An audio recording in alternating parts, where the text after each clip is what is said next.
El título del mensaje de hoy, hermanos, miren, es un título que realmente a mí en lo personal, si me hubiesen predicado un mensaje como este en mis primeros días de creyente, habría revolucionado mi vida, totalmente habría revolucionado mi vida. Poder comprender lo que vamos a comprender hoy es algo que nos va a llenar el corazón de mucha emoción y de mucho amor hacia nuestro Padre Celestial, hacia nuestro Dios, de cómo Él ha ejecutado un plan perfecto de amor para salvarnos a nosotros, sus hijos. Y por eso este título, el título de este mensaje es ¿de qué nos salva Jesús y qué es lo que nos brinda seguridad de esa salvación? Ese es el título que tiene el mensaje de hoy. Allí lo tienen en pantalla. ¿De qué nos salva Jesús? ¿De qué nos salva Jesús? ¿Y qué es lo que nos brinda seguridad de esa salvación? ¿Sí? Este es un tema que es importantísimo tenerlo claro. Es importantísimo saber específicamente, concretamente, de qué nos está salvando nuestro Señor Jesucristo a nosotros cuando decimos Jesús salva, ¿sí? Cuando anunciamos a Jesús como Salvador, pues, ¿de qué nos salva? Es la pregunta. ¿De qué cosas nos salva? Generalmente nosotros relacionamos eso con la vida eterna, pero también tiene que ver con nuestro presente. Hay cosas del presente de las cuales Jesús también nos salva en la actualidad. Vamos a tocar solo 3 puntos que son los que me parecieron más relevantes para este mensaje a fin de no alargarnos mucho, porque hay muchos otros puntos que se pueden tocar respecto de que Jesús nos salva. Como dice Primera de Juan 5:18, cuando expresa allí, en Primera de Juan, la primera carta de Juan, en el capítulo 5, verso 18, dice que nosotros sabemos que somos hijos de Dios, somos guardados por el Señor, porque somos sus hijos, y el que nos guarda a nosotros específicamente para que el maligno no nos toque, ¿quién es? Aquel que fue engendrado por Dios, es decir, Jesús. Aquel que fue engendrado por Dios es quien nos salva a nosotros del toque del maligno. Es decir, eso es lo que no dejé con explicación porque me pareció que ya lo hemos tocado en varias oportunidades, cómo el Señor nos guarda y nos protege los ataques del maligno. De hecho, hasta hay un seminario de como 11 videos en el canal de la iglesia donde explica todo esto con mucho lujo de detalles. Así que hoy vamos a puntualizar tres conceptos importantes respecto a a qué se refiere la Biblia cuando nos dice que Jesús nos salva. Muy bien, vamos a ver si podemos pasar las placas. Muy bien, ahí estamos. Vamos a comenzar leyendo el libro de Efesios capítulo 2, versículo 5. Efesios capítulo 2, versículo 5 dice: aún estando nosotros muertos en delitos y muertos en pecado, nos dio vida juntamente con Cristo, y entre paréntesis dice el texto bíblico: por gracia sois salvos. Por gracia sois salvos. Estando nosotros muertos en pecado, nos dio vida juntamente con Cristo. Por gracia sois salvos.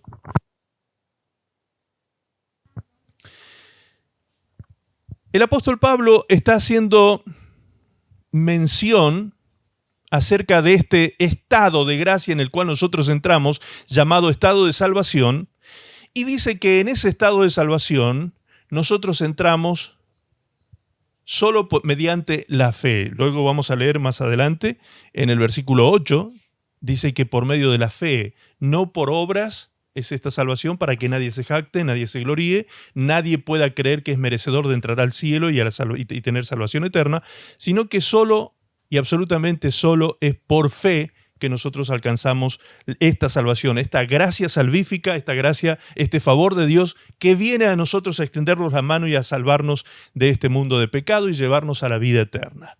Bien, entonces la pregunta es, ¿de qué nos salva Jesús? ¿De qué nos salva Jesús? ¿De qué nos salva Jesús? Lo primero que vamos a hacer mención es de cuándo comienza a hablarse de la necesidad de cierta salvación en nuestras vidas. Génesis capítulo 2, versículo 15, por favor, allí esto es lo que vamos a utilizar para introducirnos ya de lleno en el mensaje. Para responder de qué nos salva Jesús, vamos a leer Génesis 2, verso 15 al 17 en esta placa. Y dice así, Génesis 2:15. Tomó pues Jehová Dios al hombre y lo puso en el huerto de Edén para que lo labrara y lo guardase. Y mandó Jehová Dios al hombre diciendo, de todo árbol del huerto podrás comer, mas del árbol de la ciencia del bien y del mal no comerás, porque el día que de él comieres, ciertamente morirás. Ciertamente morirás. Es decir que desde el primer momento que Dios comienza a relacionarse con nosotros, la raza humana, Dios pone todo a disposición del hombre, absolutamente toda la creación, todo lo que rodeaba al ser humano en este planeta Tierra, a los únicos seres humanos habitando el planeta en aquel entonces, Dios se los puso a su disposición, se los regaló, les dio este tremendo planeta para que disfrutaran de toda la belleza del mismo, de toda la gracia que este planeta tiene en cuanto a sus frutos, a sus alimentos, a sus nutrientes. Absolutamente todo estaba a disposición del hombre. Solo que Dios puso una condición al hombre, y esta condición era que no tocasen este árbol, que no tocasen el fruto de este árbol de la ciencia del bien y del mal. El hombre, como todos conocemos la historia, ¿sí?, fue tentado por medio de la serpiente, Satanás el diablo. La palabra de Dios aclara que aquella serpiente es Satanás el diablo. Entonces Satanás el diablo se presenta a la mujer y razona con la mujer algo, diciéndole, ¿así que Dios les dijo tal cosa?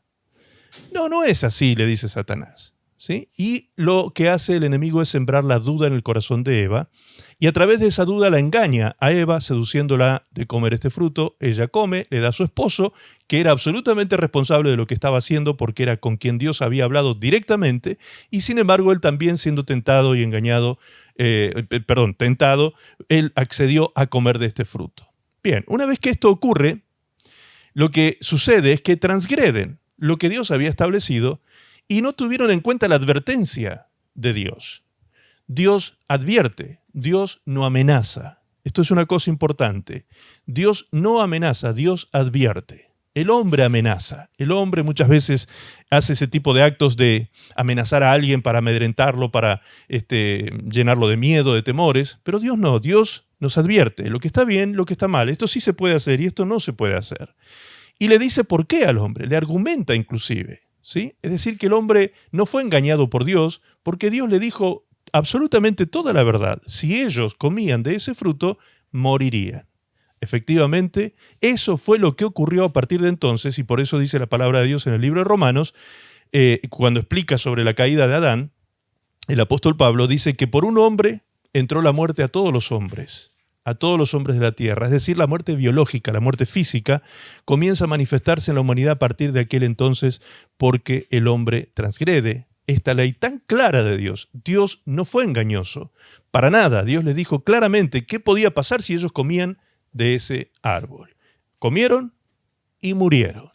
Así como murieron ellos, toda la descendencia de Adán y Eva, que somos todos nosotros, terminamos muriendo algún día física o biológicamente. La muerte entró entonces a toda la humanidad por causa del pecado de un solo hombre, dice el libro de Romanos en el capítulo 5, pero también la vida entró por un solo hombre, que también se le llama el segundo Adán. El segundo Adán viene a ser nuestro Señor Jesucristo. El segundo Adán, el segundo hombre, vino para darnos vida, poniéndose Él en nuestro lugar y pagando con su propia muerte en la cruz del Calvario el precio de nuestra vida eterna, ¿sí? ¿Y por qué Jesús vino a hacer eso? Pues porque inmediatamente después de que el Señor le descubre esta situación a Adán y Eva, les da una promesa. Hace una promesa a Dios hablando con Adán, con Eva y con la serpiente. A la serpiente le dice en Génesis, en el capítulo 3, versículo 15, dice, pondré enemistad entre ti y la mujer, y entre tu simiente y la simiente suya. Esta te herirá en la cabeza y tú le herirás en el calcañar. Por favor, si se puede poner ahí en el pie. Ahí está, perfecto. Génesis 3:15. Pondré enemistad entre ti y la mujer. Le está diciendo Dios a la serpiente. a Satanás el diablo, voy a poner enemistad entre ti y la mujer, y entre tu simiente, Satanás, y la simiente de la mujer, voy a poner enemistad. Esta simiente te herirá en la cabeza y tú le herirás en el calcañar, ¿sí? Una herida en el calcañar, una herida en la parte baja del pie, en la zona del talón, lo que produce es una caída, pero no es un golpe de muerte. En cambio, Jesús, la simiente de la mujer, le iba a herir en la cabeza. Esa es una herida de muerte. Lo que estaba diciendo Dios en ese momento era que Él iba a solucionar este problema que Satanás había provocado. Entonces, Dios traería a uno que deshacería las obras de Satanás hechas sobre el hombre. Por eso 1 Juan 3:8 dice, para esto apareció el Hijo del Hombre, para deshacer las obras del diablo. Estas son las obras del diablo, que desde el principio comenzó a complicarle la vida a la humanidad desde nuestros primeros padres, Adán y Eva. ¿Qué sucede como consecuencia por causa de este pecado que el hombre comienza a cometer? No solo Adán y Eva, sino toda la descendencia, todos los hombres de toda la tierra, todos los hombres estamos muertos en delitos y pecados, no hay justo ni aún uno, dice la palabra de Dios. Isaías 59, versículo 2 dice, Isaías 59, verso 2 dice, pero vuestras iniquidades han hecho división entre vosotros y vuestro Dios, y vuestros pecados han hecho ocultar de vosotros su rostro para no oír. ¿Qué es lo que dice el texto que hizo la iniquidad? Hizo división. Dejemos al talón un poquito, por favor, estamos viendo el texto, analizando ese texto. Ahí estamos. Fíjense lo que dice. Las iniquidades. Recuerden ustedes que tenemos en el hombre estados de iniquidad, estados de pecado y estados de rebelión. Son las tres cosas que Dios perdona. Dios perdona iniquidad, pecado y rebelión, ¿sí? La iniquidad es la maldad profunda del hombre, es la maldad arraigada en el hombre, la maldad que el hombre planifica hacer, ¿sí? El pecado a veces puede ser hasta por omisión. Por eso es que uno de los significados etimológicos de la palabra pecado es errar al blanco, ¿sí? Cuando uno erra al blanco, en realidad está cometiendo un acto muchas veces involuntario, pero finalmente le ocurre.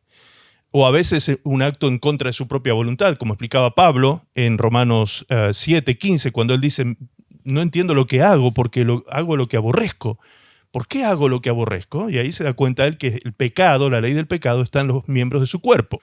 Entonces vemos que la iniquidad lo que produce es una división. ¿Podemos dejar el texto, por favor? Dice el texto que provoca una división entre vosotros y vuestro Dios. La iniquidad, que es lo que primero se concibe, luego se ejecuta el pecado y finalmente el pecado que se sostiene en el tiempo se termina expresando como una rebelión hacia Dios, ¿sí? Esta iniquidad, que es el origen del pecado, es lo que produce la división entre Dios y nosotros. Hay un abismo entre Dios y nosotros que nosotros no podemos atravesar, ¿sí? Este es el gran problema que vino como resultado de la caída del hombre en el huerto del Edén. Cuando el hombre cae en pecado, se produjo ese abismo, se rompió la relación. Allí Adán y Eva no perdieron una religión, ni siquiera existían las religiones en aquel tiempo. Lo que perdieron fue una relación. Por eso cuando la palabra de Dios dice que Jesucristo vino a buscar y a salvar lo que se había perdido, una de las cosas que se había perdido era esa relación de Dios con nosotros de forma directa, ¿sí? y sin ningún abismo entre nosotros, sino que podamos tener una comunión íntima con nuestro Dios. Esto fue entonces lo que ocurrió. Este fue el problema grande que surge a partir de la caída del hombre. Se produce este abismo, esta separación, se produce la muerte.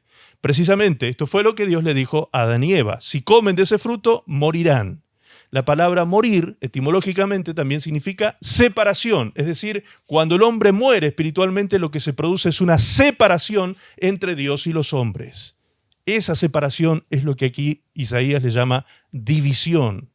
Es un abismo, una separación entre Dios y nosotros por causa de nuestra iniquidad. Nosotros ya no podíamos ir a Dios, nosotros ya no podíamos acercarnos a Dios, ya no teníamos nosotros comunión con Él, nos cerraron las puertas del huerto, ¿sí? Y el hombre fue echado fuera y la relación con Dios se rompe a partir de ese momento. Entonces, Dios, amando a sus criaturas, como siempre nos ha amado, Inmediatamente que el hombre comete esta transgresión, Dios le dice a Satanás, mira, esto se va a solucionar de esta manera. Yo voy a hacer que la simiente de la mujer, no de varón, sino de la mujer, te pise la cabeza y te mate. Aunque tú le vas a herir el calcañar, por un momento lo vas a voltear, pero él finalmente te va a vencer y te va a destruir. Eso fue lo que exactamente sucedió en la cruz del Calvario. Satanás celebraba aquel día, otro día vamos a predicar sobre eso porque también es maravilloso comprender lo que ocurrió el día de la cruz, cuando dice que el cielo se llenó de tinieblas, se oscureció y se llenó de tinieblas, ¿sí? Y luego dice que Jesús venció a esas tinieblas allí en la cruz del Calvario y las derrotó públicamente, las venció públicamente. Eso fue lo que ocurrió en ese momento. Las tinieblas vinieron contra él, utilizando a los soldados romanos y a todos los acusadores falsos que llevaron a Jesús hasta aquel momento, y lograron darle el golpe en el calcañar, voltearlo, por 3 días en la cruz. ¿Sí? Satanás seguramente en esos días estaría celebrando la muerte de Jesús, sin embargo Jesús al tercer día se levanta resucitando y tomando las llaves de la muerte, es decir, a partir de ese momento él se apodera de aquello que hasta ese momento estaba en las manos de Satanás. Y nuestro Señor Jesucristo se levantó victorioso a partir de ese momento, haciendo y cumpliendo lo que Dios había prometido en Génesis 3:15, pisándole la cabeza al diablo y matándolo para siempre, destruyéndolo, condenándolo para siempre. Bien, ¿cómo ocurriría esto? Isaías, en el capítulo 7, verso 1, dice, pero, por tanto, el Señor mismo os dará señal. El Señor mismo os dará señal, dice Isaías. He aquí que la Virgen concebirá y dará a luz un hijo y llamará su nombre Emmanuel. ¿Quién concebiría? La Virgen, dice el profeta Isaías.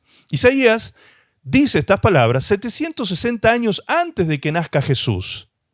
7 siglos y algo más antes de que la Virgen, llamada María, vino a dar a luz a aquel niño llamado Jesús, y Emmanuel, que significa, la palabra Emmanuel traducida es Dios con nosotros. Dios con nosotros. Y eso, esta expresión de la palabra Emmanuel, no es un nombre como si fuese como nosotros hoy le pudiésemos poner a un niño Emmanuel, sin ningún problema, pero eso no significa que el niño sea Dios, ¿ok? No significa que sea Dios. Le ponemos Emmanuel porque nos gusta el nombre. De pronto, aunque el nombre signifique Dios con nosotros, no podríamos nosotros decir que ese niño, porque se llama Emmanuel, significa que Él es Dios. Ok, esto es lo que algunas doctrinas pseudo-cristianas que no quieren atribuirle divinidad a Jesús, utilizan este tipo de explicaciones para sacarle a Jesús esa divinidad. Bien, no hay problema con eso, porque el mismo Isaías en el capítulo 9, el mismo profeta, en el capítulo 9, dice algo más de este niño que iba a ser llamado Emmanuel. En el versículo 6 y 7 dice, porque un niño nos es nacido, hijo nos es dado, y el principado sobre su hombro, y se llamará su nombre, además de Emmanuel, ¿cómo se llamará? Admirable, consejero, Dios fuerte, Padre eterno, príncipe de paz. Lo dilatado de su imperio y la paz no tendrán límite sobre el trono de David y sobre su reino, disponiéndolo y confirmándolo en juicio y en justicia desde ahora y para siempre. El celo de Jehová de los ejércitos hará esto. Es decir, que aquí ya la cosa toma otro tenor porque le está asignando roles y funciones a este niño que nacería que son atributos divinos. Nadie más se puede llamar Padre Eterno. ¿Me explico? Nadie más puede llamarse Dios con mayúscula.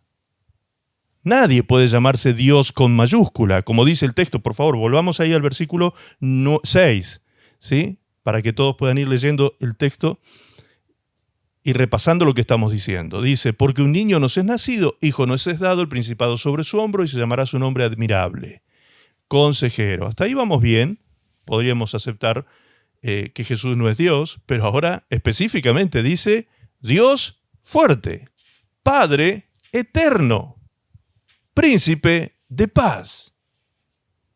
Este niño, entonces, si lo tenemos que resumir de alguna manera, es ni más ni menos que Dios hecho hombre. Dios hecho hombre. Dios mismo abandona su divinidad en la persona de su Hijo Jesucristo, manifestándose en la persona de su Hijo Jesucristo, encarnando en María y naciendo como un mortal y como un ser humano más. Es un poco complicado de entenderlo, pero la Biblia sigue sosteniendo esta doctrina, ¿sí? Y Pablo en el Nuevo Testamento lo dice de esta manera. Filipenses 2:5 dice, tengan la misma actitud que tuvo Cristo Jesús. ¿Qué dice Pablo ahora? Aunque era Dios, Jesús era Dios, no consideró el ser igual a Dios, que el ser igual a Dios fuera algo a lo cual aferrarse. En cambio, fíjense lo que dice ahora, renunció a sus privilegios divinos, adoptó la humilde posición de un esclavo y nació como un ser humano cuando apareció en forma de hombre. Y el verso 8 dice, se humilló a sí mismo en obediencia a Dios y murió en una cruz como morían los criminales. Por lo tanto, Dios lo elevó al lugar máximo de máximo honor y le dio el nombre que está por encima de todos los demás nombres, para que ante el nombre de Jesús se doble toda rodilla en el cielo y en la tierra y debajo de la tierra, y toda lengua confiese que Jesucristo es el Señor, para la gloria de Dios Padre. Amén. Bien. Hoy no es el día para explicar la triunidad de Dios, la Trinidad también como se le dice, no es el día para explicar eso, pero ya esto nos está dando a nosotros luz de que Dios es uno, que se manifiesta en Padre, Hijo y Espíritu Santo. Pues aquí vemos entonces que Dios mismo se hizo hombre en la persona de su Hijo Jesucristo, que no tomó, dice Jesús, el ser Dios, no lo tomó como cosa a que aferrarse, sino que se despojó de sus atributos divinos, o sea, se despojó de su deidad, y se hizo hombre, y estando en condición de hombre se hizo siervo y se hizo obediente hasta la muerte y muerte de cruz. Amén. Entonces, eso es grandioso, hermanos. Decir estas palabras cuesta tan poco decirlo, entenderlo cuesta un poco más, pero dimensionar lo que significa que Dios abandonó su estado de deidad para hacerse hombre a fin de venir a morir en la cruz del Calvario y pagar el precio de nuestro pecado, eso es impresionante, casi inentendible. El amor de Dios que sobrepasa todo entendimiento. ¿Cómo podemos entender que Dios nos ame tanto que ha sido capaz de hacer semejante acto de sacrificio propio para pagar un precio que debíamos pagar nosotros? Pero ¿cómo estábamos nosotros? Leímos anteriormente, estábamos muertos en pecado. Nada podíamos hacer por nosotros mismos. Nosotros no podemos hacer nada por nuestra salvación. Lo único que podemos hacer nosotros por nosotros en cuanto a la eternidad es hacer cosas para nuestra perdición. El hombre sí puede hacer cosas para perderse, pero no puede hacer cosas para salvarse. Por sí mismo no lo puede hacer. Por eso Dios emprendió y llevó a cabo este plan de salvación, de rescate. Por eso se llama Redentor. Nuestro Señor Jesucristo es Redentor, porque el Redentor es aquel que viene y paga el precio de un rescate de alguien que está en estado de esclavitud por causa de una deuda. Entonces el Señor Jesucristo vino a pagar esa deuda y nos abrió la cárcel donde nosotros estábamos y nos libró. Esa palabra librar también para el hebreo es salvar. El Señor nos salvó a nosotros, nos libró a nosotros de ese estado pecaminoso en el que nosotros estábamos, inertes, sin vida, imposibilitados de hacer algo por nosotros mismos, porque estábamos no solamente muertos, sino también esclavos de ese pecado. Ahora, entonces, los que estamos en Cristo Jesús, somos libres y salvos de aquel pecado y de la consecuencia que ese pecado vendría a producir sobre nosotros. Lea lo que dice, por favor, Romanos 6:22. Allí dice, mas ahora que habéis sido libertados del pecado y hechos siervos de Dios, tenéis por vuestro fruto la santificación y como fin la vida eterna. ¿Por qué? Porque la paga del pecado es muerte. mas la dádiva de Dios es vida eterna en Cristo Jesús, Señor nuestro. Por eso Romanos 8:1 dice, ahora pues, ninguna condenación hay para los que están en Cristo Jesús, los que no andan conforme a la carne, sino conforme al Espíritu. Porque la ley del Espíritu de vida en Cristo Jesús me ha librado de la ley del pecado y de la muerte. Ahí estamos ya entonces entendiendo nosotros de cuántas cosas Jesús nos salva o nos libra. Esta palabra salvar en el hebreo significa tres cosas básicamente. Significa sanar, salvar y liberar. Esas tres palabras básicamente son las que significa la palabra salvar. Entonces, ustedes van a ver que se utiliza y se aplica en distintos textos bíblicos de distintas maneras por ese motivo. Aquí, en Romanos, como acabamos de leer, entonces, nos dice que nosotros, los que estamos en Cristo Jesús, ya no padecemos ningún tipo de condenación porque fuimos libres de la ley del pecado, ¿sí? Como dice el verso 22 del capítulo 6. Mas ahora que habéis sido hechos libres, habéis sido libertados del pecado. Nosotros hemos sido libertados de aquel pecado que nos agobiaba, nos encarcelaba, nos mataba, porque la consecuencia del pecado es muerte. Esa es la consecuencia, el resultado de una vida pecaminosa es llevarnos a la muerte, es decir, a la separación. ¿Recuerdan que muerte era separación? A la separación eterna de nuestro Dios, que es la fuente de la vida. La separación eterna de nuestro Dios, la fuente de la vida, es lo que provoca el pecado. El resultado es muerte. En principio, allí en el huerto se manifestó la muerte biológica, orgánica, pero hay una muerte que es más terrible que la muerte física y es la segunda muerte. La segunda muerte tiene que ver con la condenación eterna. Ya lo vamos a explicar un poquito más adelante. Bien, entonces el pecado se paga. Fíjense qué cosa extraña, ¿no? El ser humano paga por pecar. Eso dice el texto. Porque la paga del pecado es muerte. Es decir, cuando nosotros nos entregamos a una vida pecaminosa, esa vida no es gratis. Esa vida tiene costo. Esa vida nos va a pasar factura, como decimos aquí en Argentina. Esa vida nos va a cobrar. Tiene un alto costo. Y el costo es la muerte. Y no es la primera muerte, sino también la segunda muerte, que es la condenación eterna. Fíjense qué alto que es el precio que se paga por pecar. Así de sencillo y así de grave. El pecado se paga. Ahora, la salvación del pecado también se paga. También se paga. Pero no nos toca a nosotros pagarla, porque el precio de ese altísimo costo, que había que pagarlo con la vida misma, y no cualquier vida. El salmista dice que aunque un ser humano quisiera pagar el precio de la salvación de su hermano, poniendo todas sus riquezas a disposición, no lo podría hacer. ¿Por qué no lo podría hacer? Porque nosotros no fuimos comprados, dice el apóstol Pedro, por precio de cosas terrenales como el oro o la plata, sino con un precio altísimo que es la sangre del Cordero de Dios. La sangre del Cordero de Dios derramada en la cruz fue quien pagó el precio de nuestro pecado. Nadie más podía pagar este precio que Jesús. ¿Por qué? Porque para que ese precio fuese pagado y aceptado, esa sangre fuese aceptada en el propiciatorio celestial delante de Dios, si esa sangre iba contaminada con pecado, no iba a ser aceptada.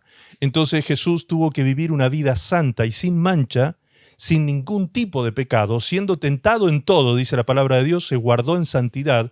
¿Para qué? Para que el día que fuese muerto por causa nuestra, su sangre fuera santa y limpia, sin mancha, sin pecado, para que pudiese ser aceptada en el propiciatorio celestial, pagando el precio de nuestra culpa. ¡Wow, hermanos! Yo creo que hasta aquí, suficiente con esto. Me explota el cerebro con ir entendiendo estas cosas. Es maravilloso el amor de nuestro Dios hacia nosotros, hermanos queridos.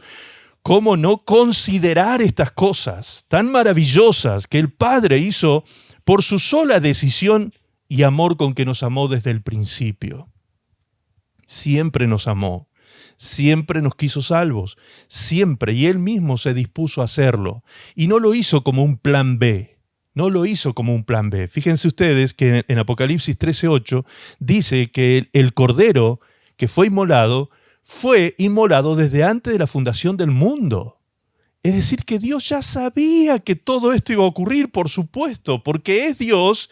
Él ya sabía que su criatura se le iba a rebelar, que su criatura se le iba a volver desobediente, que su criatura iba a hacer todo lo que todos los hombres a lo largo de la historia hemos hecho. Pecar, iniquidad, rebelión. Pecado, iniquidad y rebelión. ¿Sí? Dios lo sabía. Aún así decidió amarnos. Decidió amarnos. Otras personas quieren razonar esto y dicen, bueno, pero si Dios sabía que iba a pasar eso, ¿por qué no desistió de crearnos? Pues porque Él quería crearnos. Él quería que nosotros viniésemos a la existencia. ¿Por qué? Porque Él nos va a llevar un día a estar en la presencia de Él mismo en el paraíso celestial, a disfrutar de cosas que usted no se puede ni imaginar, dice la palabra de Dios. Ahí cuando lleguemos al final del camino y veamos a dónde nos llevó el Señor, en todo este derrotero, cuando lleguemos a la meta, ahí vamos a decir, Dios mío, qué bueno que me creaste, qué bueno que me creaste y qué bueno que me hiciste libre desde el principio, porque ese arbolito puesto en el huerto, ese arbolito era la libertad. Eso representa la libertad para nosotros, el hecho de nosotros escoger qué queremos hacer con nuestras vidas. ¿Me quiero rebelar contra Dios? ¿Le quiero creer a Él? ¿O no? ¿Le creo al diablo, dudo de Dios, le creo al enemigo y me como el fruto prohibido? Esa libertad fue la que Dios le dio al hombre. Pero aún así, dándole esta libertad y sabiendo de antemano que el hombre iba a pecar, ¿qué hizo el Padre? Decidió salvarnos. Inmediatamente. Inmediatamente a partir de entonces Dios dispone un plan para que nosotros seamos salvos. Y ese plan no era el plan B, como dije, sino el plan A.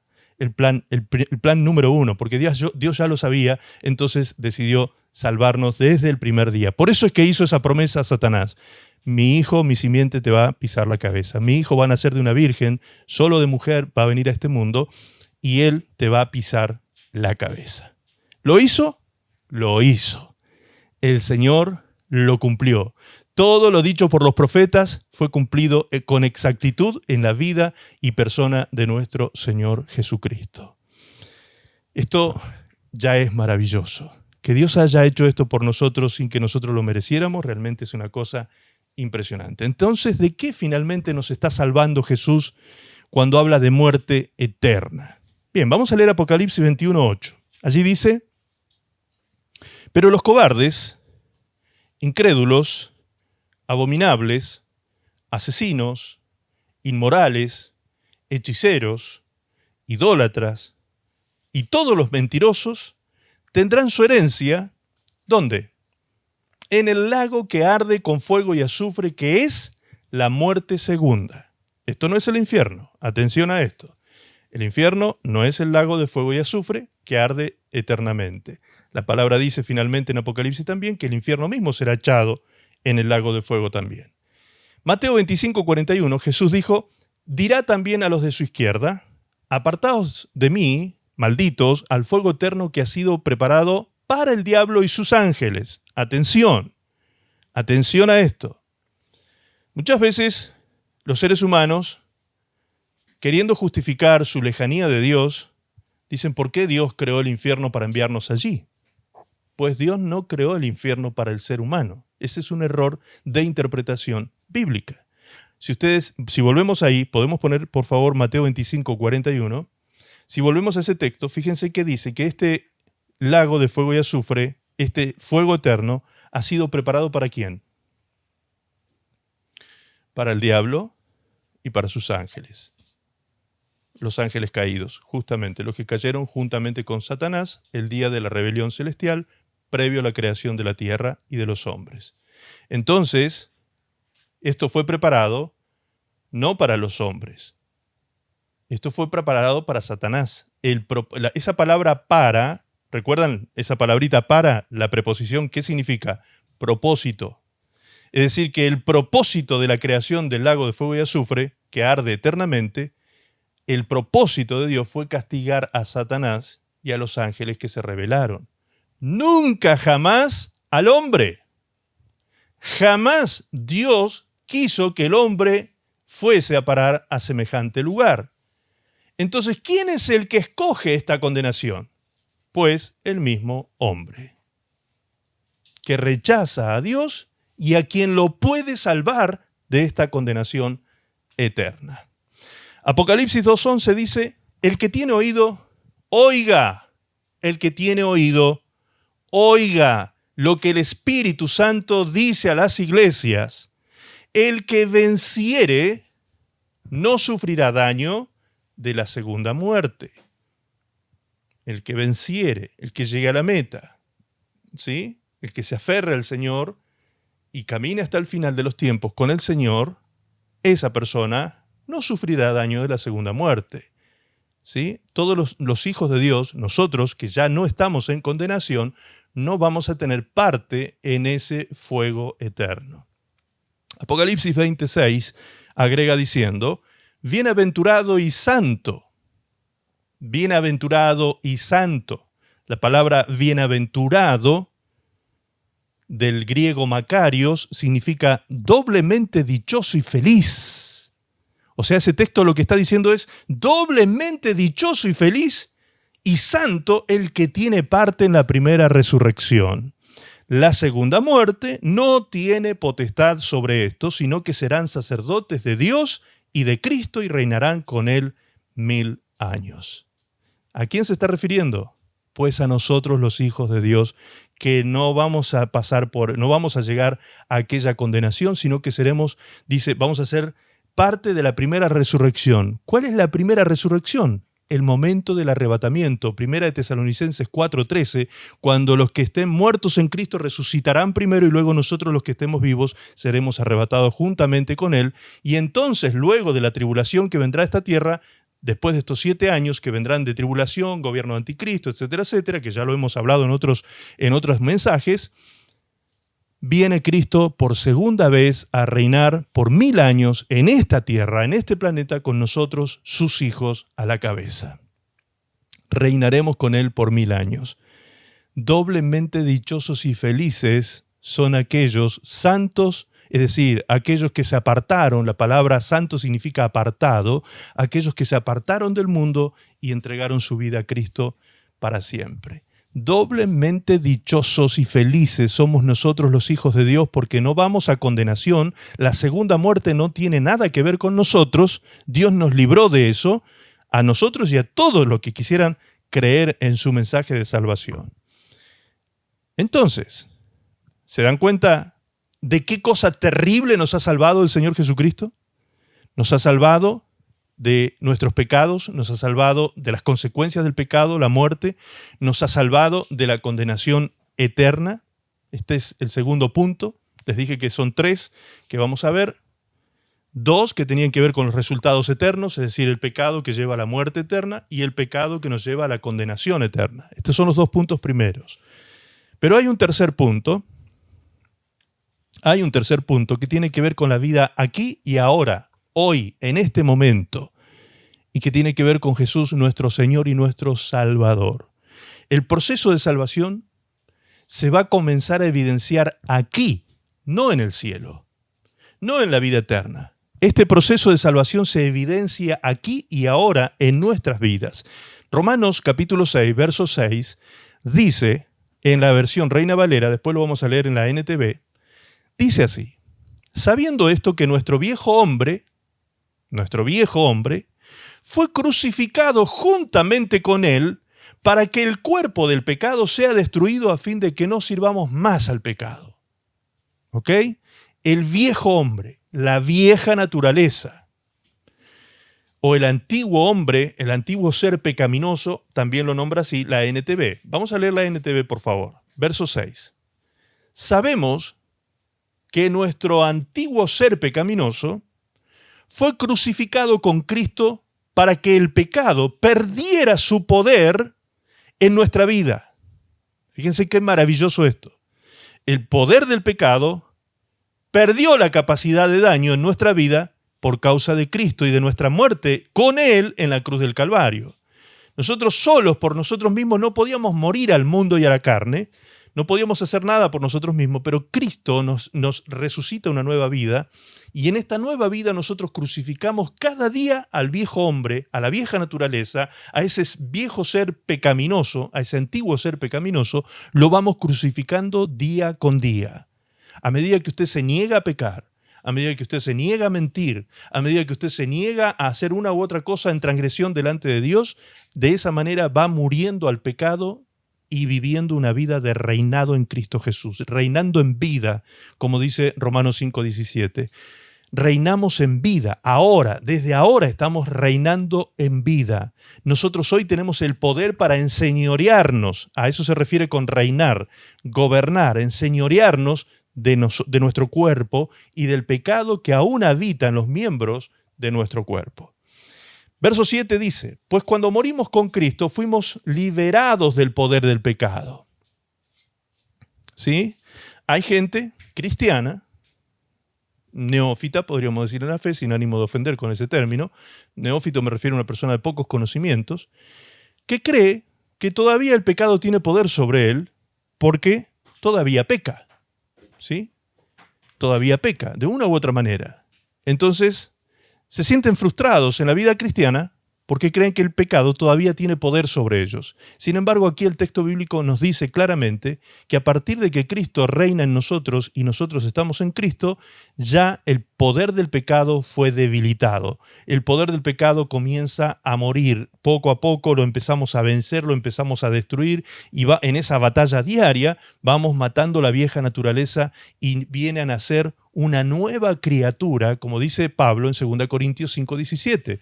De modo que si alguno está en Cristo, nueva criatura es, las cosas viejas pasaron y aquí todas son hechas nuevas. Pero eso es un proceso.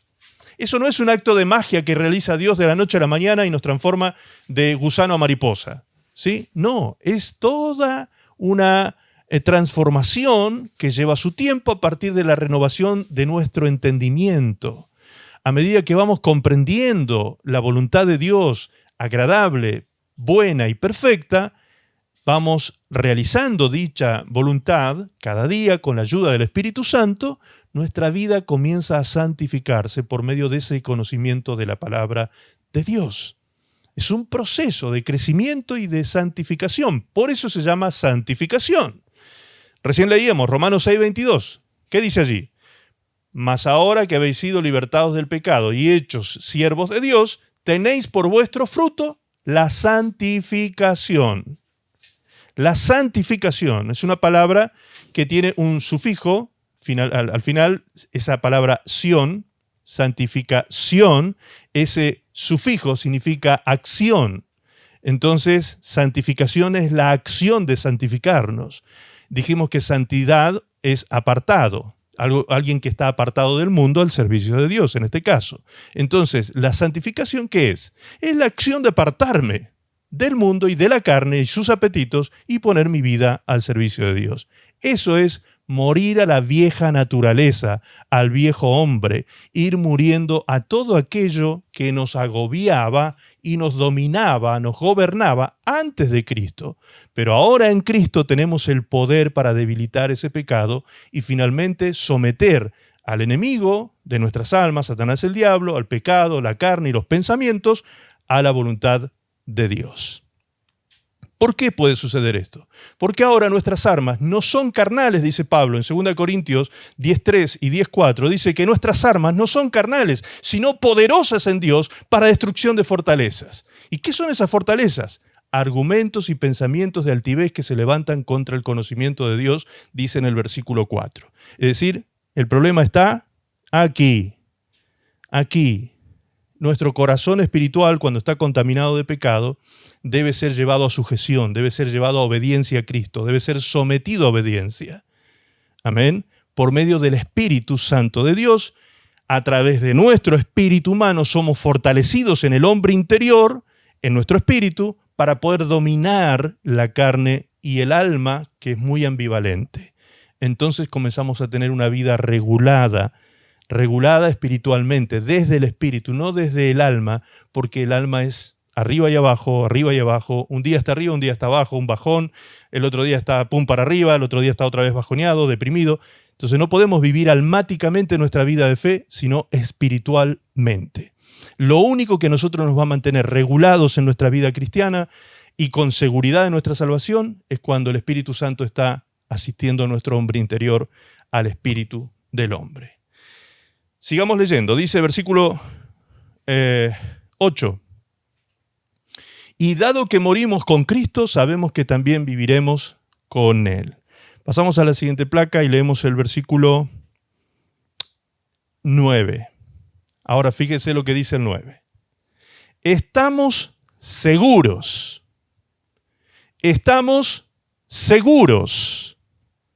de eso, de lo que viene describiendo, lo que ya describió.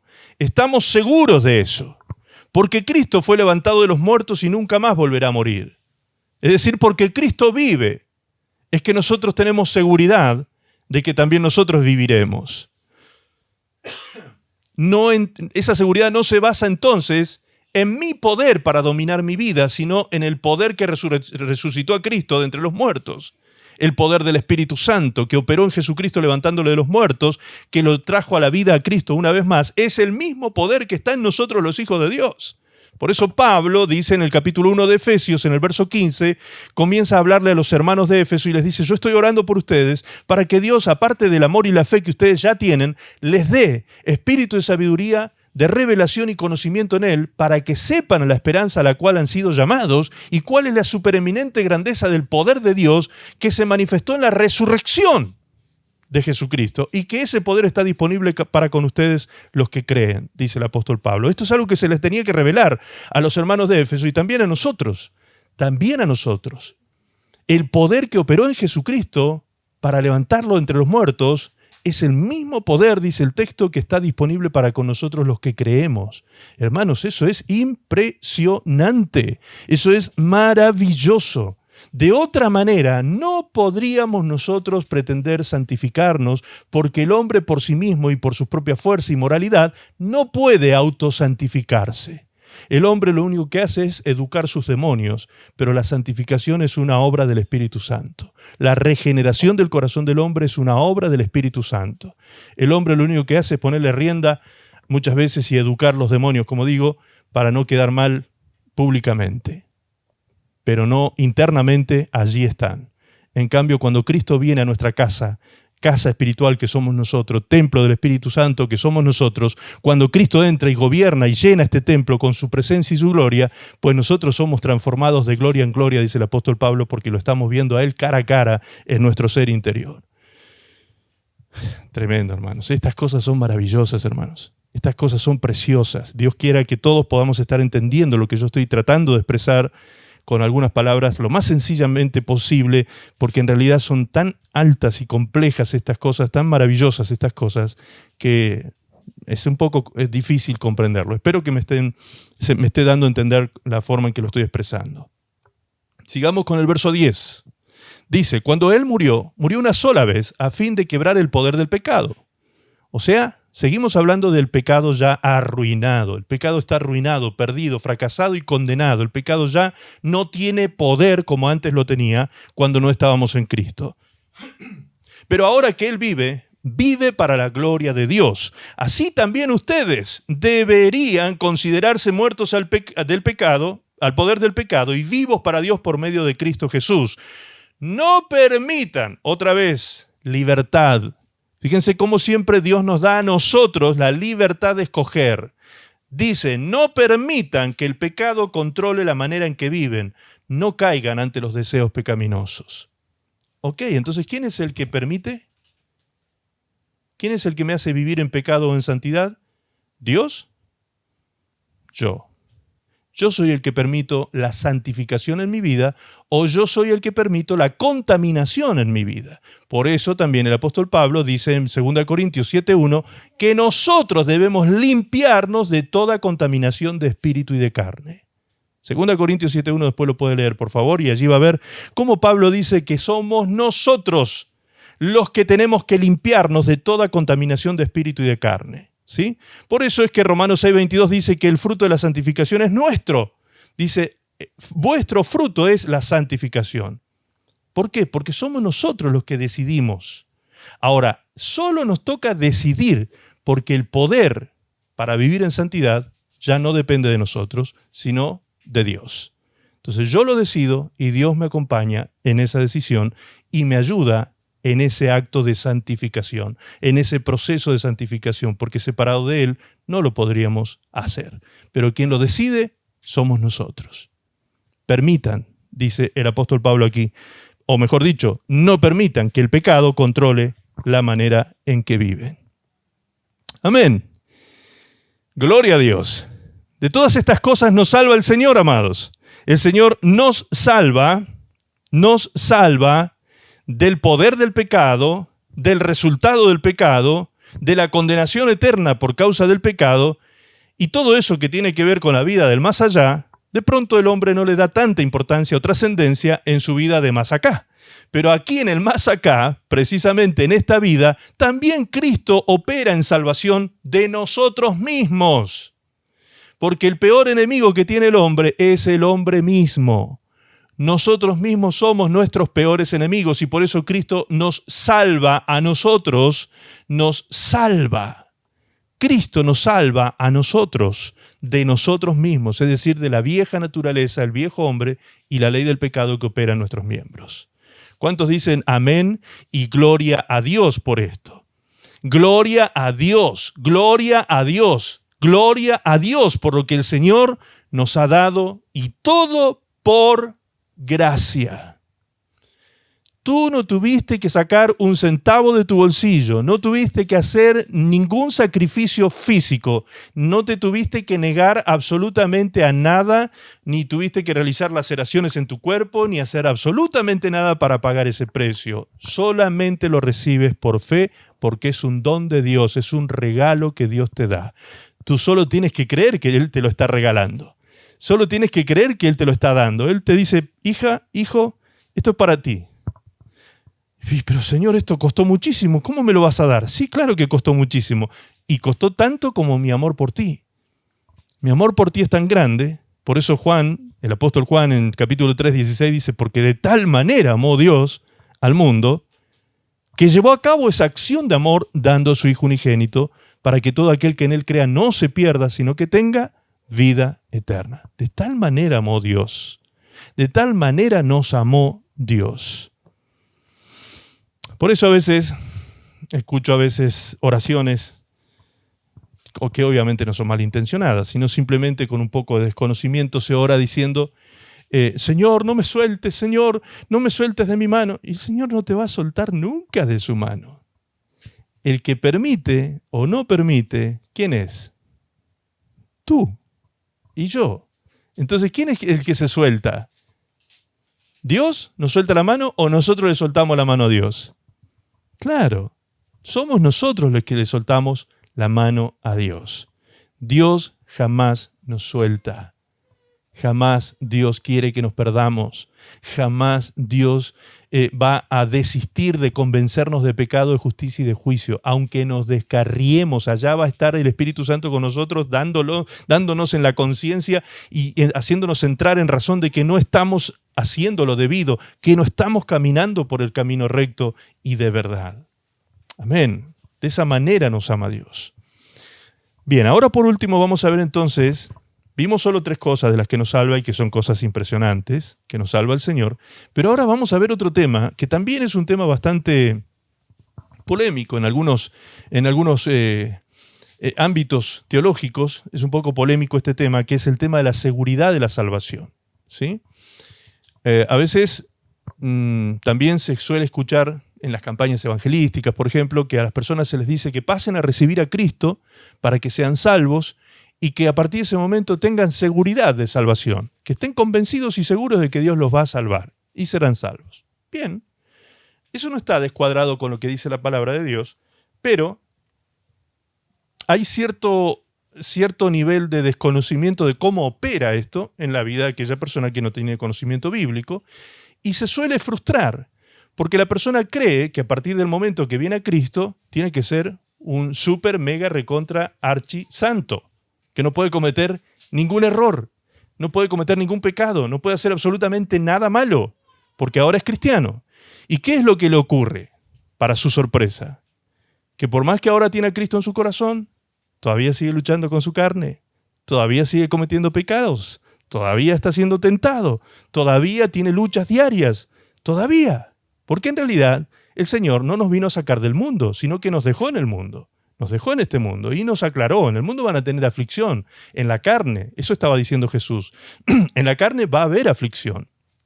Mientras ustedes estén en estado de humanidad, mientras ustedes no tengan un cuerpo glorificado y santificado por la eternidad, ustedes van a seguir teniendo ese cuerpo problemático, esa carne problemática, ese viejo hombre que todos los días se va a querer levantar y todos los días hay que crucificar, como decíamos recién. ¿Sí? Todos los días hay que sepultarlo con Cristo o crucificarlo con Cristo en la cruz del Calvario. Entonces, las personas se frustran en el proceso de santificación porque sienten que le fallan a Dios y sienten vergüenza de ir todos los días a la presencia de Dios a decirle, Señor, perdóname porque hoy cometí otra vez el mismo pecado, Señor, que ayer. ¿Sí? Y se sienten avergonzados delante de Dios, pidiendo perdón a Dios todos los días porque todos los días sienten que pecan. Ok.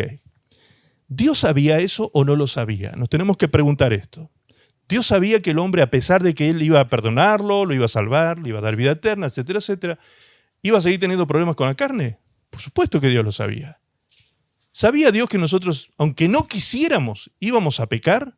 Por supuesto que lo sabía. Y por eso es que Él, sabiendo esto, dice en su palabra que sus misericordias son nuevas cada mañana. Cada día sus misericordias se renuevan para con nosotros. ¿Tiene sentido eso con el Padre Nuestro, la oración del Padre Nuestro que enseñó Jesús en Mateo 6? Absoluto sentido y está alineado perfectamente con el Padre Nuestro. ¿Por qué? Porque el Padre Nuestro es una oración enseñada por Jesús a sus discípulos, no para repetirla como loro, sino como un modelo de oración. Y dentro de ese modelo de oración hay ciertos ítems que hay que tener en cuenta. Uno de esos ítems es pedir el pan diario de cada día. Entonces, si esa oración me lleva a mí a pedir el pan del día, ¿cuántas veces en la semana yo debería orar por lo menos ese tipo de oración? En la semana. Hágame con los deditos. ¿Cuántas veces en la semana tendría que orar esa oración? Con los deditos. Exacto, 7 días a la semana. 365 días al año. Ahora, si todos los días yo tengo que hacer esa oración, también dice esa oración, dentro de los ítems que tiene, dice, perdona nuestras deudas, así como nosotros perdonamos a nuestros deudores. Es decir, que cada día también yo debo perdonar y pedirle perdón a Dios por mis pecados. Todos los santos días. ¿Me explico? Entonces, ¿cómo Dios, que nos enseñó esto y que nos proveyó esa misericordia renovada a diario, nos va a recriminar que le vengamos a pedir perdón todos los días? Por supuesto que no.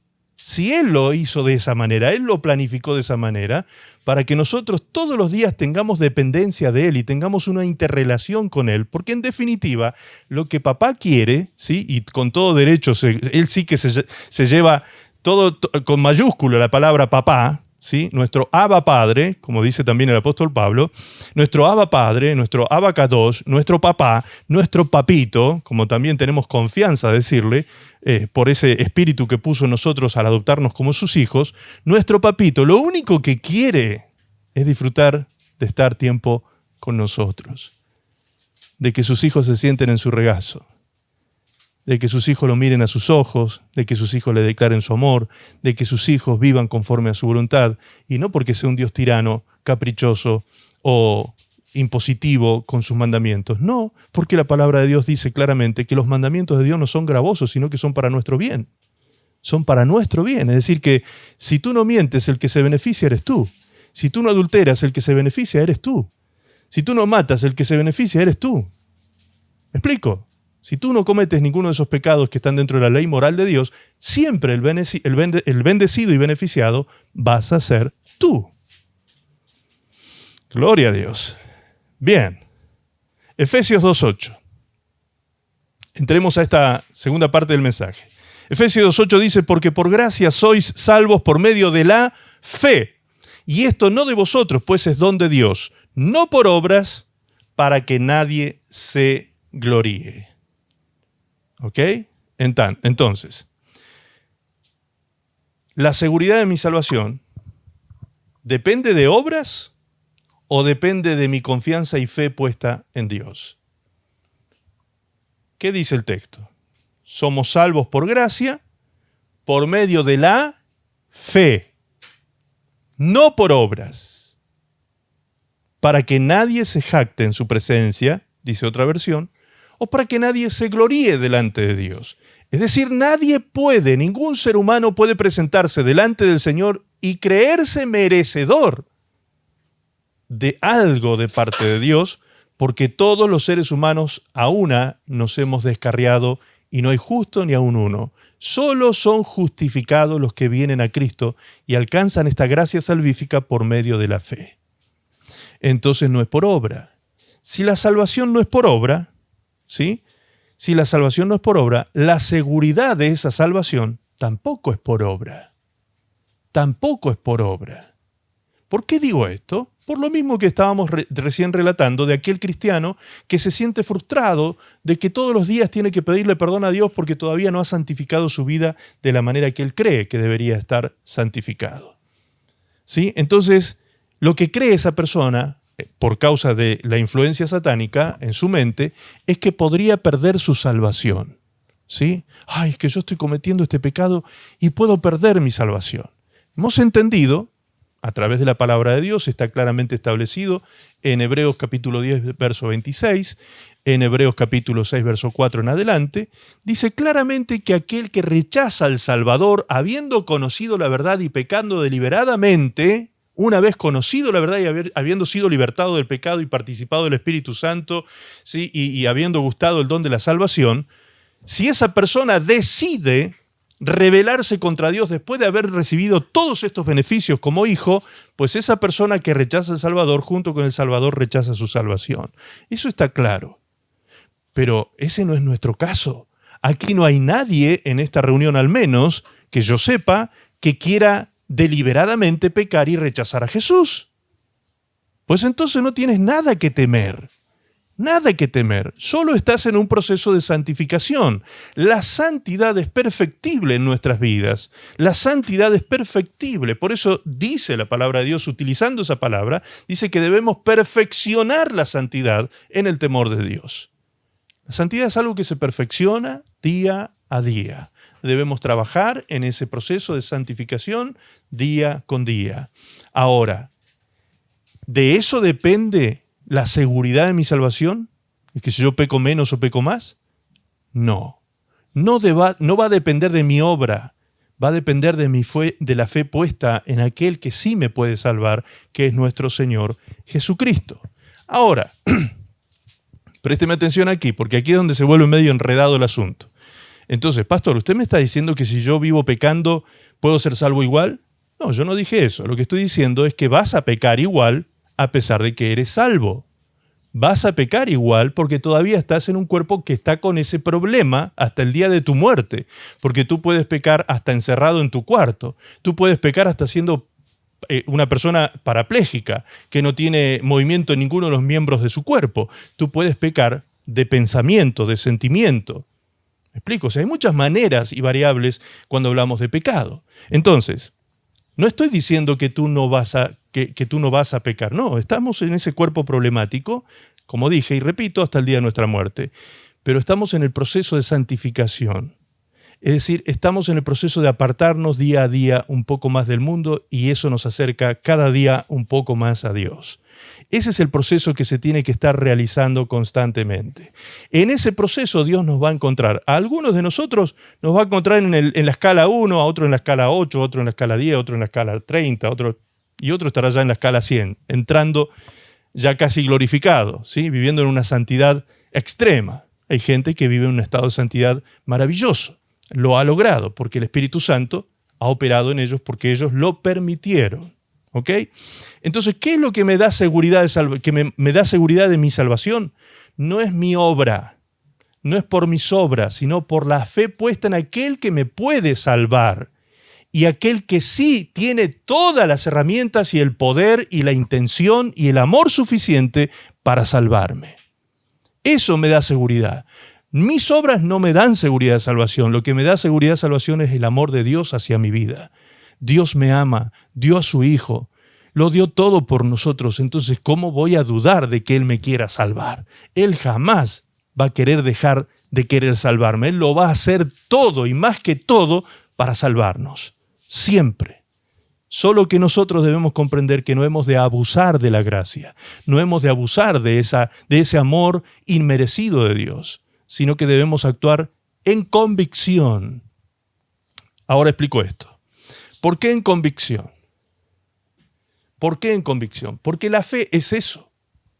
Hebreos capítulo 11, verso 1, después lo puede leer, dice, es pues la fe, la certeza de lo que se espera, la convicción de lo que no se ve. Entonces la fe, resumiéndolo en dos términos, es certeza y convicción. Eso es la fe, certeza y convicción. La fe es convicción. Perfecto. Entonces, si yo soy salvo por fe, soy salvo por convicción, no por obras. Soy salvo por certeza, no por obras. Soy salvo porque creo en aquel que no veo, que es Dios, tengo la convicción de su existencia y de su obra salvífica para mí, por su amor, y tengo la certeza de mi salvación porque creo en Él, que vino a hacer todo lo suficiente para salvarme, no creo en mí. Ahora, ¿eso a mí me libra de la responsabilidad de obrar consecuentemente con la fe cristiana? No. ¿Por qué no? Porque la fe sin obras es muerta. La fe sin obras es muerta. Entonces, si yo digo tener una fe salvífica, es una fe viva. La fe viva es una fe que tiene consecuencias en nuestra vida. Las consecuencias es la obediencia a Dios. La fe sin obras es muerta. ¿Qué tipo de obras espera Dios a causa de la fe? Pues las obras de la convicción y la certeza que hemos guardado en nuestro corazón. Tenemos la convicción de que Dios nos habla en su palabra y queremos obedecerla. Obedecer su palabra es vivir una fe viva. Si estamos obedeciendo su palabra, entonces, si cada día nos estamos movilizando hacia ella, estamos yendo al encuentro de la palabra y del conocimiento de Dios y de entender a Dios y su plan y todo lo que Él quiere para nuestras vidas, pues entonces estamos haciendo la tarea, lo que Dios espera que hagamos para luego obedecerla, con la ayuda y asistencia del Espíritu Santo, porque nunca nos olvidemos que solos no podemos. Por eso Juan lo expresa de esta manera. Juan 3:16, pongamos allí por favor en la placa, Juan 3:16 dice, porque de tal manera amó Dios al mundo que ha dado a su Hijo unigénito para que todo aquel que en Él cree no se pierda, mas tenga vida eterna.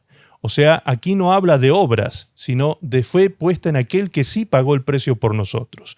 Y el verso 17 dice, porque no envió Dios a su Hijo al mundo para condenar al mundo, sino para que el mundo sea salvo por Él. ¿Está escuchando eso? Dios no envió al mundo a su Hijo para condenarlo, sino para que el mundo sea salvo por Él. El que en Él creyere no es condenado, pero el que no cree ya ha sido condenado, porque no ha creído en el nombre del unigénito Hijo de Dios. Y esta es la condenación. Aquí lo resume magistralmente el apóstol Juan. Esta es la condenación, que la luz vino al mundo y los hombres amaron más las tinieblas que la luz porque sus obras eran malas. Amén. Entonces, ¿quién es el que envía a los hombres al infierno y luego al lago de fuego y azufre? ¿Quién es el que decide ir allí? Nosotros mismos.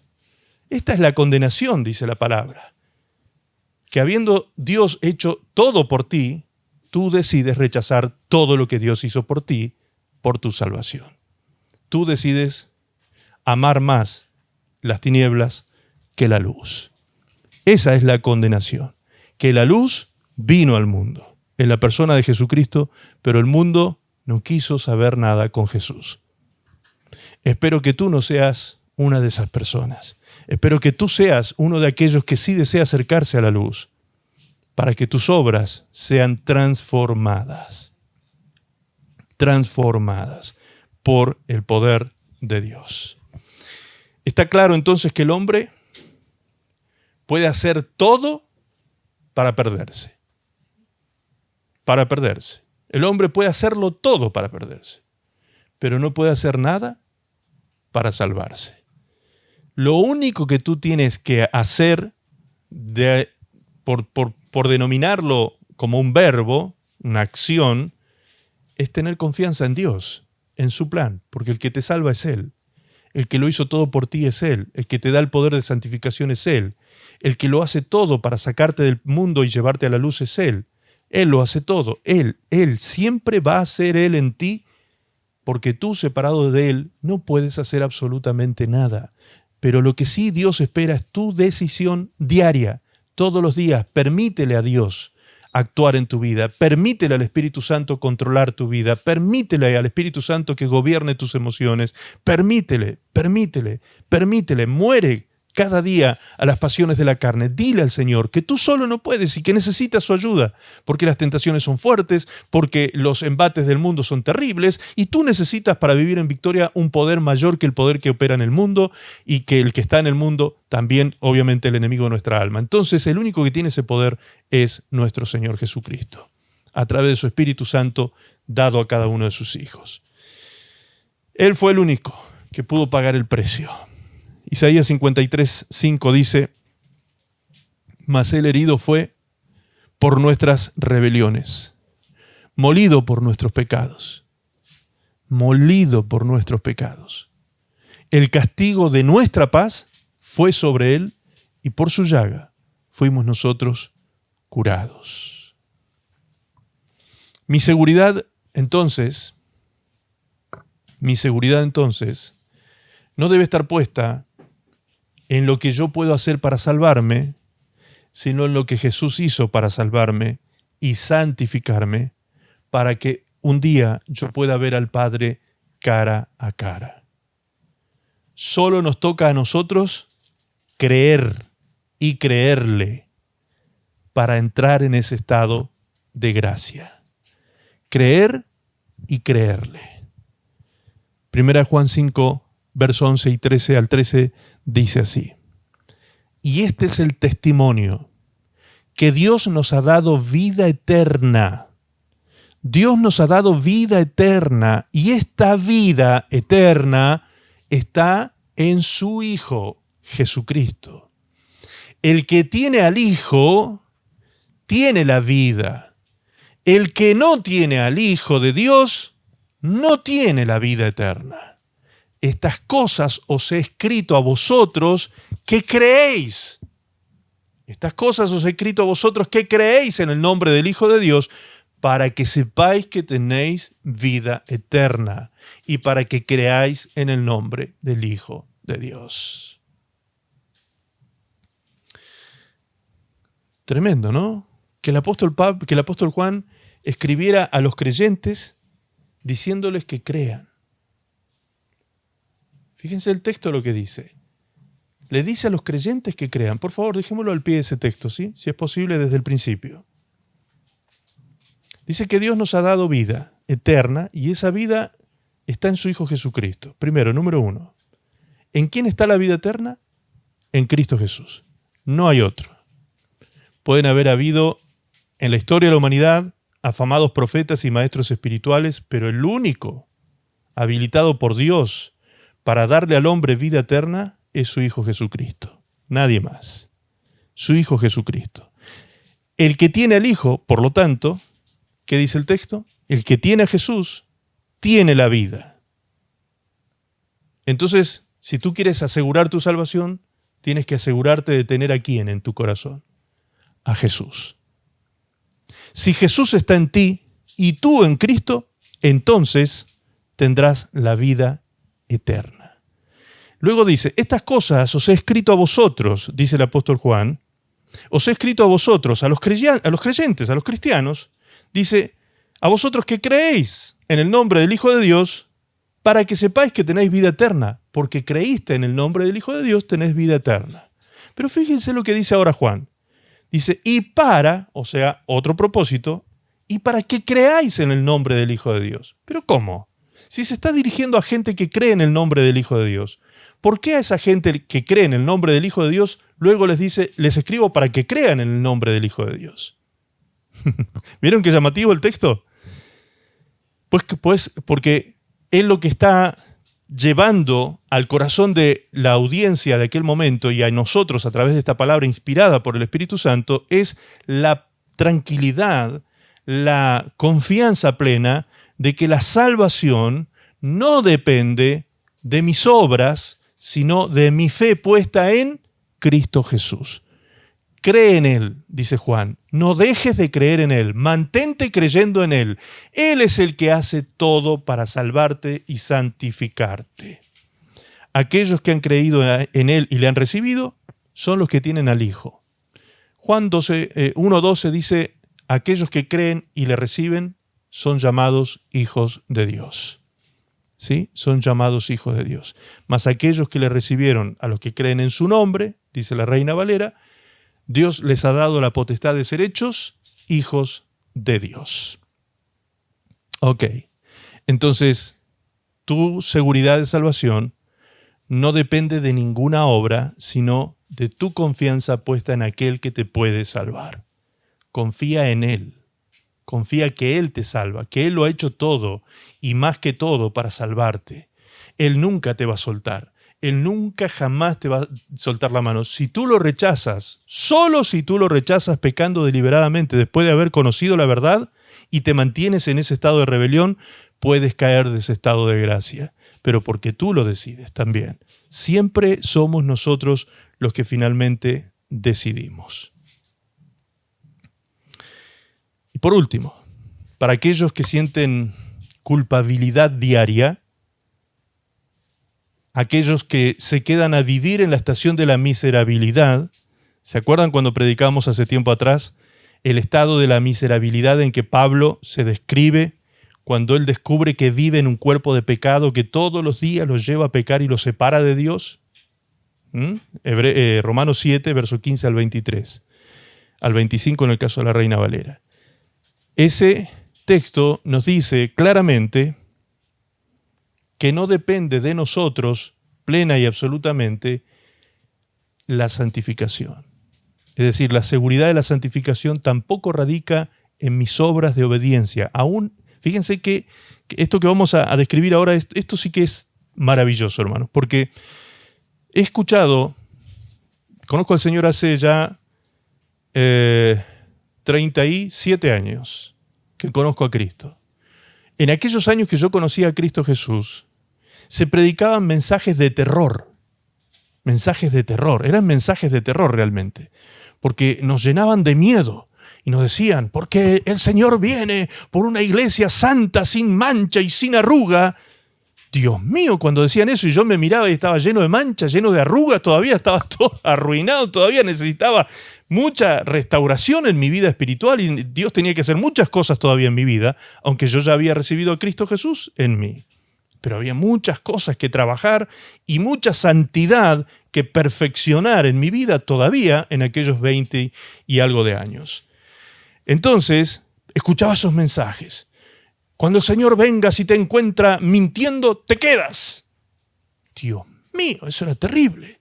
Cuando el Señor venga, si te encuentra mirando con lujuria a una mujer, te quedas.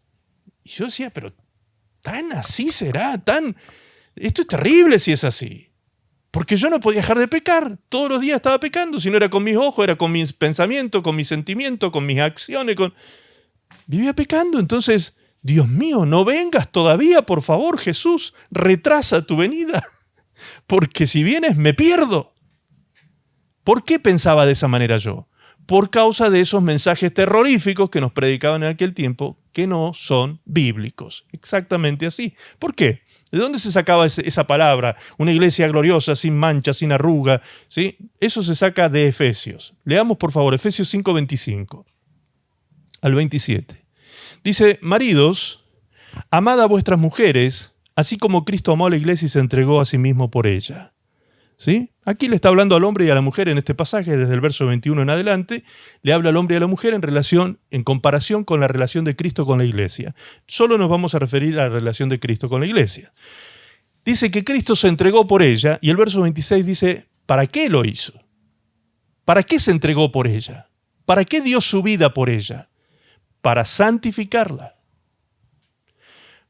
Dice, santificarla, habiéndola purificado en el lavamiento del agua por la palabra. A fin de, o sea, con el objetivo de presentársela a sí mismo una iglesia gloriosa, que no tuviese mancha ni arruga, ni cosa semejante, sino que fuese santa y sin mancha. Pero entonces, si leemos simplemente con lectura comprensiva y no aplicamos eisegesis a este pasaje, sino exégesis bíblica, nos damos cuenta que entonces toda esta obra de limpieza y santidad y de crecimiento y demás no depende de mí solamente, sino de su acción. Es la acción de Cristo en mí la que me va a santificar, la que me va a hacer una iglesia sin mancha y sin arruga, por medio del lavamiento ¿de qué? Por medio del lavamiento por la palabra. Es decir, que si yo estoy en un estado de ignorancia de la palabra, ¿qué hace Dios? Si el Señor viene en este momento por mi vida, ¿me condena porque yo estoy en pecado? No, porque la salvación no depende de mis obras, sino de mi fe. Si yo tengo mi fe puesta en Cristo, soy salvo. Soy un pecador arrepentido, salvo. Y voy a vida eterna. Ahora, como estaba en estado de ignorancia de las Escrituras, de la palabra, de la voluntad de Dios, pues no he estado viviendo conforme a la voluntad de Dios porque la ignoraba, porque la desconocía. ¿Qué hace Dios con ese tiempo de ignorancia? La palabra de Dios dice que Dios pasa por alto el tiempo de nuestra ignorancia, no imputándonos a nosotros pecado. ¿Te das cuenta? ¿Cómo Dios hace todo lo posible por salvarte? ¿Cómo Dios hace todo lo posible por sacarte de este mundo salvo, libre y sano del pecado? Dios lo hace todo. En la persona de su Hijo Jesucristo vino a buscarnos. Por eso Cristo es el que dio su vida, primero, para derramar su sangre y limpiarnos de todos los pecados pasados con esa sangre. Segundo, nos sigue limpiando. O sea, nos limpió de los pecados pasados con su sangre. Eso dice la palabra. Su sangre nos limpió y nos libró de los pecados pasados. Ok, ¿y los pecados presentes? ¿Y los pecados de ahora? ¿Qué pasa? Pues esos pecados van a seguir siendo lavados. También por su sangre, por supuesto, pero por medio del conocimiento de la voluntad de Dios, de su palabra. El lavamiento de la palabra es lo que hace que nosotros entremos en obediencia, en santidad y vivamos y seamos esa iglesia gloriosa, sin mancha y sin arruga. Entonces, yo no soy una iglesia sin mancha y sin arruga, gloriosa, por causa de mis obras, sino por causa de mi fe puesta en aquel que dio su vida para santificarme, que dio su vida y su palabra para limpiarme, aquel que me da la fuerza por medio de su espíritu para fortalecerme en el hombre interior y ser obediente como Él lo fue también un día. Amén. ¿Te das cuenta qué maravilloso que es no depender de ti? Tu salvación no depende de ti, depende de Dios, del único que te puede salvar. Tú solo tienes que creerlo. Tu santificación, lo cual va a dar seguridad de salvación a tu vida, tampoco depende de ti, sino de la acción de Él en ti. Entonces lo único que tú tienes que hacer es permanecer en Cristo, permanecer en Él y Él en ti, tal como dice Jesús en Juan capítulo 15. Si yo estoy en ustedes y ustedes en mí, mis palabras permanecerán en ustedes. Y ustedes llevarán fruto y fruto en abundancia. Mucho fruto. Porque separados de mí, dijo Jesús, nada podéis hacer. Aleluya. Qué maravilloso es poder confiar nuestra salvación, nuestra santificación, nuestra vida eterna en las manos de aquel que sí tiene el poder para hacerlo. Entonces mantente en fe haciendo su voluntad. Termino con esta pequeñísima reflexión. La velocidad de esa obra de crecimiento y santificación, entonces, dependerá de ti en tanto y en cuanto decisión tienes que tomar tú para que esta obra se lleve a cabo. Pero va a alimentarse, a fortalecerse y a llevarse a cabo solo por el poder del Espíritu Santo de Dios en tu vida. Y todo esto es por convicción. Tú eres el que toma la decisión de crecer, tú eres el que toma la decisión, la acción de santificación, tú eres el que va a llevar ese fruto. Es tu decisión, tú decides, es por convicción, es por fe, tú lo decides, por convicción. Y esa fe va a venir a tu vida. Desde el principio vendrá a tu vida por medio del conocimiento de la palabra de Dios. Romanos 10:17 así lo afirma, cuando dice, así que la fe es por el oír y el oír por la palabra de Dios. Y terminamos leyendo 1 Corintios 15, verso 1, que dice, además os declaro, hermanos, el evangelio que os he predicado, el cual también recibisteis, en el cual también perseveráis, por el cual asimismo, si retenéis la palabra que os he predicado, sois salvos. Si no, creíste en vano. Amén. Tú debes decidir. ¿La retienes o la sueltas? ¿La dejas ir a la palabra o la guardas en tu corazón, la atesoras en tu vida para llegar a obedecerla 100%? Ese fruto va increciendo, 30, 60, 100%. Entonces, ten paciencia, tómatelo con toda paciencia y tranquilidad y con mucha confianza y fe puesta en Dios, y vas a ver cómo tu vida cada día va a ir increciendo en santidad. Eso es la prueba viva de que tu fe está viva. De que tu fe está viva. No que no cometes errores, no que no cometes pecados, no. Tu fe está viva porque estás luchando con el pecado todos los días.